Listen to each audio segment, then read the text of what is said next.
রান্নার গ্যাসেও এবার প্রতারণা। গ্যাস সিলিন্ডার নিয়েই স্থানীয় জনপ্রতিনিধির কাছে বিচার চাইতে হাজির গৃহস্থ। কারণ গ্যাস সিলিন্ডার থেকে গ্যাস নয়, বেরোচ্ছে জল। অশোকনগর কল্যাণগড় পৌরসভার 5 নম্বর ওয়ার্ডের কাঁকপুল এলাকায় এমন ঘটনাকে ঘিরেই ছড়ালো চাঞ্চল্য। গ্যাস জলদি জলদি লেগে যাচ্ছে, তারপর দেখলাম নাড়াচাড়াতে নড়ছে, জ্বলছে না। এখন অফিসে খবর দিলাম, অফিস থেকে মিস্ত্রি আসলো, দেখলো, সেও দেখে বললো জলই আছে। বলে অনেকদিন দেরি হয়ে গেছে, হবে না। 21 কেজি 200, তাহলে 5 কেজি 200 হবে, 16 কেজি তো সিলিন্ডার থাকবে। অভিযোগ, বাড়িতে রান্না চলাকালীন আচমকাই বন্ধ হয়ে যায় গ্যাস। গ্যাস শেষ ভেবে সিলিন্ডার নাড়াতেই বিষয়টি নজরে আসে। এরপর দেখা যায় গ্যাসের সিলিন্ডার থেকে গ্যাসের বদলে বের হচ্ছে জল। বাড়ির গৃহবধূ অঞ্জলি সরকার জানান, সিলিন্ডারটি ফাঁকা হয়ে গেছে ভেবে ঝাঁকাতেই ভেতর থেকে জল বেরোতে শুরু করে। ঘটনার খবর জানানো হয় ওই গ্যাস সংস্থার অফিসে। যদিও সংস্থার পক্ষ থেকে লোক এসে সিলিন্ডারটি পরীক্ষা করলেও কোনো সমাধান হয়নি বলে অভিযোগ। সিলিন্ডার রান্না করতে করতে বন্ধ হয়ে গেল গ্যাসটা।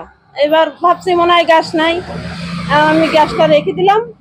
দেওয়ার পরে আবার গ্যাস এসছে, গ্যাস দিতে যেই দেখি ওর মধ্যে নড়ছে অনেকটা ভারী। ফোন করলাম, মিস্ত্রি আসলো, দেখি বললো কি এতে জল আছে, তা যাও অফিসে যাও আধার কার্ডটা নিয়ে।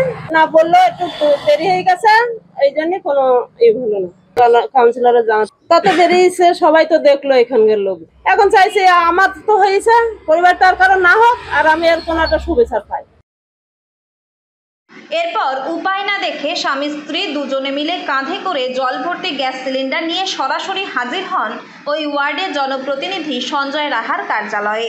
ঘটনার বিষয়ে 5 নম্বর ওয়ার্ডের কাউন্সিলর সঞ্জয় রাহা কেন্দ্রীয় সরকারকে নিশানা করে এর দায় নিতে হবে বলেও জানান।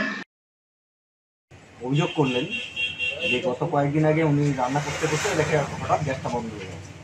তারপরে মিস্ত্রি ডাকা হলো, মিস্ত্রির ওনাদের বললো গ্যাসের ভিতর জল আছে। ওনারা অফিসে গেছিলেন কিন্তু গ্যাসটা ফেরত দেননি, তাদের ফেরত পাঠিয়ে সেই অভিযোগ করতে আমার কাছে এসেছে। এমনিতেই দিল্লির যে সরকার চলছে সেই সরকারটা হচ্ছে জলের সরকার। তা গ্যাসের জল পাওয়া যাবে না তো কী পাওয়া যাবে? তাদের জলের সরকার চলছে সারা ভারতবর্ষ জুড়ে। গ্যাসের মূল্য 1000 টাকা একটা গ্যাস সিলিন্ডারের দাম। তা ওনারা গ্যাসটা বাঁচানোর জন্য মাঝে মাঝে কাছে রান্না করে। যদি এরকম জল পায়, গরিব মানুষ তারা কোথায় যায়? হ্যাঁ, জল বেরিয়েছে, আমি দেখলাম ওই স্ক্রু ড্রাইভার দিয়ে করে জলটা বের করা হয়। ওই তো গ্যাস নেই, সম্পূর্ণ জল রয়েছে। স্থানীয় ওই গ্যাস সংস্থার সঙ্গেও কথা বলে বিষয়টি সমাধানের চেষ্টা চালাবেন বলেন। তবে কিভাবে ওই গ্যাস সিলিন্ডারে জল আসলো তা খতিয়ে দেখা হচ্ছে। উত্তর 24 পরগনা থেকে রুদ্র নারায়ণ রায়ের রিপোর্ট, লোকাল 18 বাংলা।